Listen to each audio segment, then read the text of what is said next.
Bonjour, c'est dimanche matin et on va parler ce matin sur la vie surnaturelle. Cette semaine, je priais, puis le Seigneur m'a donné comme un nougat. Il dit, on ne verra jamais le surnaturel avec des pensées naturelles. Alors, si que nos pensées sont seulement naturelles, si qu'on est seulement bougé par qu'est-ce que l'on voit ou qu'est-ce que l'on entend, qu'est-ce que l'on voit physique ici sur la terre, souvent, quand on prie pour quelque chose, puis le Seigneur est en train de faire de quoi, c'est en arrière de la scène, c'est pas là, on voit peut-être rien dans le naturel, mais dans le surnaturel, il y a des choses qui se passent. Alors, on peut marcher dans le naturel, mais vivre dans le surnaturel. Qu'est-ce que je veux dire par ça? On peut être ici et tout est naturel autour de nous, mais on n'est pas limité à qu'est-ce que l'on voit et qu'est-ce que l'on entend parce qu'on comprend que le surnaturel surpasse le naturel. Je vais vous donner un exemple.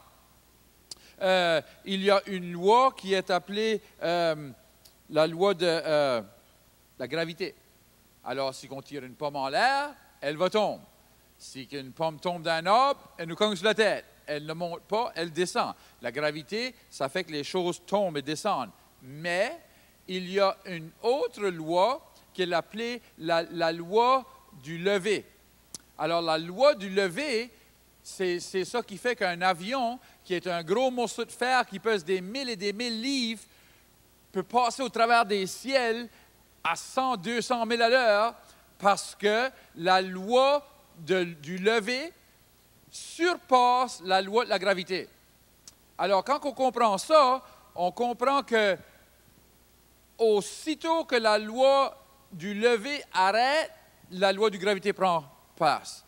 Mais c'est la même chose ici. Le surnaturel et le naturel. Le surnaturel surpasse le naturel, est plus grand que le naturel, peut changer ce qui est dans le naturel, mais aussitôt qu'on arrête de fonctionner dans le naturel prend part de nouveau. Alors, une fois qu'on comprend ça, on peut marcher dans le surnaturel. Colossiens 3 et 2 dit « Pensez aux choses qui sont en haut, non pas à celles qui sont sur la terre. » Alors, mettez vos pensées sur les choses surnaturelles, pas sur les choses naturelles. Il nous dit de tenir nos pensées là, parce que souvent, on peut mettre nos pensées là, puis là, le naturel commence à bombarder, et là, nos pensées se retournent de nouveau au naturel. Et c'est là qu'on fait faillite. On va voir des exemples un matin de cela, que quand on sort nos pensées du surnaturel et qu'on les met sur le naturel, tout de suite, on commence à faire faillite, on commence à perdre notre foi, on commence à croire qu'est-ce que l'on voit comparé à qu'est-ce que l'on sait.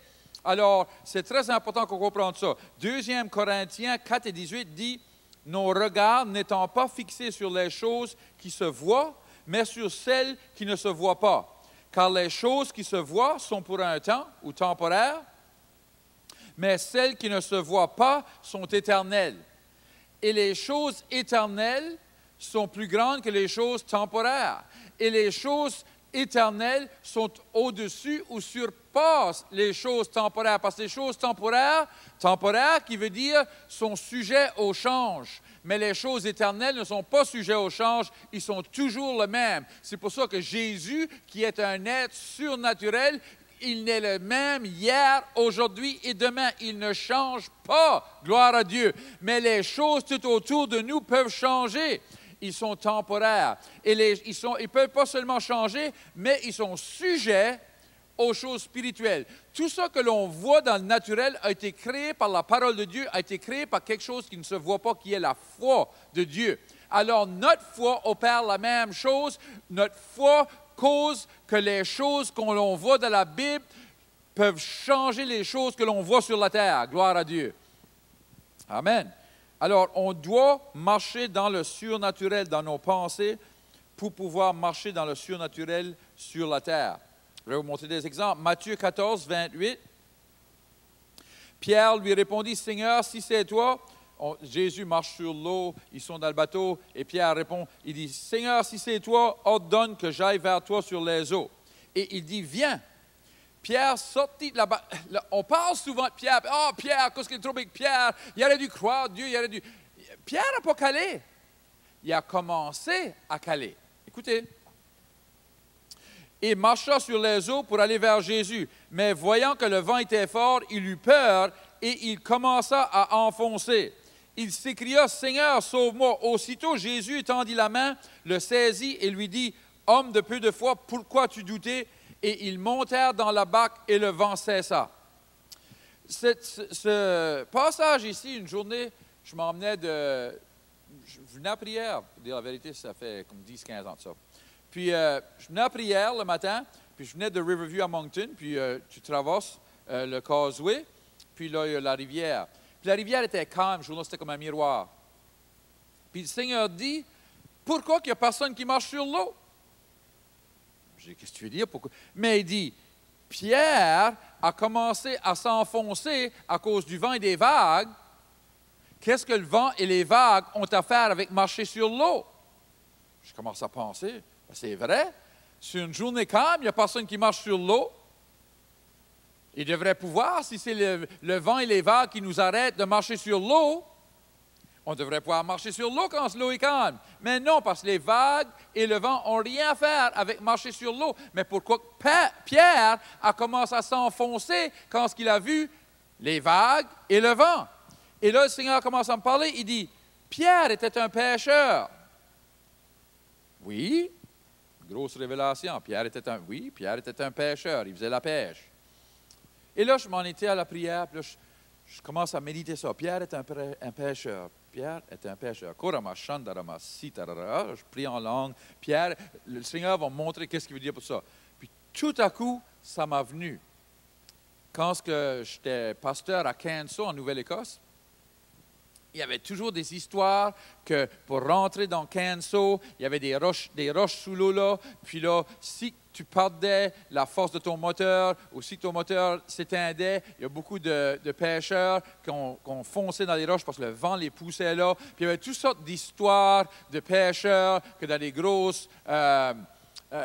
gros vents ou des grosses lames, ont perdu leur bateau, ont perdu leur vie, il y en a deux. Et là, je commence à penser à ça, puis je commence à penser, les pêcheurs, pour eux, des gros vents puis des vagues, ça égale à s'écouler, ça égale à perdre leur bateau, ça s'égale à... Et là, je pense, Pierre était un pêcheur. Alors, pour lui, quand il pense... Les larmes et les vagues, ça égale s'enfoncer, ça égale caler, qu'on dirait par ici. Alors, pour lui, quand il a mis ses yeux sur ça, ses pensées, c'est là que ça dit, avec des pensées naturelles, on ne peut pas marcher dans le surnaturel. Aussitôt qu'il a été dans ses pensées naturelles, il a commencé à s'enfoncer. Mais écoutez, mais il ne s'est pas enfoncé. Il a retourné ses regards sur Jésus, il a crié à Jésus, « Sauve-moi! » Jésus est arrivé, Jésus l'a sauvé. Mais écoutez ceci, ils ont retourné au bateau et regardez, verset 32, « Et ils montèrent dans la barque et le vent cessa. » Le vent était là pour une raison seulement, c'était pour amener les pensées à Pierre, à ses pensées charnelles. Comme des fois, notre force, c'est notre faiblesse. Sa force, c'était qu'il était un pêcheur, puis il connaissait que quand il y a du vent, quand on ne va pas pêcher. Alors, ces pensées-là, qui sont des bonnes pensées à avoir, c'est une bonne chose de savoir, on ne va pas pêcher quand il y a des gros vents, des grosses vagues. Mais ces mêmes pensées-là étaient sa faiblesse pour le surnaturel, parce que là, quand il a commencé à penser, les vagues, puis le vent, on s'écoule, on s'enfonce dans les vagues. Et là, il a commencé à s'enfoncer. Mais aussitôt qu'il a retourné ses pensées sur Jésus, il a retourné son regard sur Jésus, il a arrêté de s'enfoncer, et c'est ça qu'il faut faire. Il faut qu'on comprenne, il faut mettre nos pensées sur la parole de Dieu comparé à ce que l'on sait dans le naturel.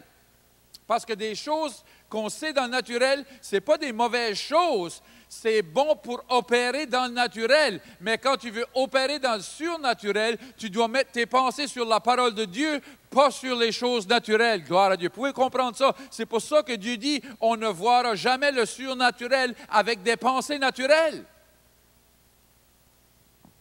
Alléluia! Je vais vous donner un autre exemple.